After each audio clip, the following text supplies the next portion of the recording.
മോദി അദാനി കൂട്ടുകെട്ടിനെ രൂക്ഷമായി വിമർശിച്ച രാഹുൽ ഗാന്ധി ധാരാവി ചേരി പുനർവികസന പദ്ധതി അദാനിക്ക് നൽകാനായി മഹാരാഷ്ട്രയിലെ മുഴുവൻ രാഷ്ട്രീയ സംവിധാനവും ദുരുപയോഗം ചെയ്യുകയാണെന്ന് രാഹുൽ ഗാന്ധി ആരോപിച്ചു. സംസ്ഥാനത്തെ തെരഞ്ഞെടുപ്പിന്റെ പരസ്യപ്രചാരണത്തിന് പരിസമാപ്തി കുറിച്ചാണ് മുംബൈയിൽ വാർത്താസമ്മേളനത്തിലൂടെ രാഹുൽ ഗാന്ധിയുടെ കൊട്ടിക്കലാശം. മഹാരാഷ്ട്രയിലെ മുഴുവൻ രാഷ്ട്രീയ സംവിധാനവും ധാരാവി ചേരി പുനർവികസന പദ്ധതി അദാനിക്ക് നൽകാൻ വേണ്ടി ദുരുപയോഗം ചെയ്യുകയാണെന്ന് രാഹുൽ ഗാന്ധി ആരോപിച്ചു. जो हिंदुस्तान की स्मॉल और मीडियम इंडस्ट्रीज हैं, जिसका एक चिन्ह धारावी है, उसको एक व्यक्ति के लिए खत्म किया जा रहा है.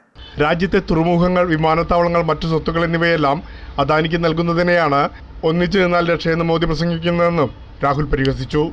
സേഫ് ലോക്കറുമായി എത്തിയാണ് പുനർവികസന പദ്ധതിയിലൂടെ ധാരാവിയിലെ ഭൂമി കൂടി അദാനിക്ക് തേരെഴുതുവാനുള്ള നടപടിയെ രാഹുൽ വിമർശിച്ചത്. एक है तो सेफ है, ये नरेंद्र मोदी जी की महाराष्ट्र सरकार की स्ट्रेटजी है. हम आपको ये दिखाना चाह रहे हैं. एक है तो सेफ है, स्ट्रेटजी का लक्ष्य है. देखिए, एक है तो सेफ है, धारावी का मैप है, ये भी दिखा दीजिए. दूसरा 1 लाख करोड़ रुपए का धंधा चल रहा है. മഹാരാഷ്ട്രയിലെ പരസ്യപ്രചരണം ഇന്ന് അവസാനിക്കുമ്പോഴാണ് പത്രസമ്മേളനത്തിലൂടെ രാഹുൽ ഗാന്ധിയുടെ കൊട്ടിക്കലാശം. കോൺഗ്രസ് നേതാക്കളായ രമേശ് ചെന്നിത്തല, KC വേണുഗോപാൽ, വർഷ ഗേക്വാഡ് തുടങ്ങിയവരും സന്നിഹിതരായിരുന്നു. പ്രേംലാൽ, കൈരളി ന്യൂസ്, മുംബൈ.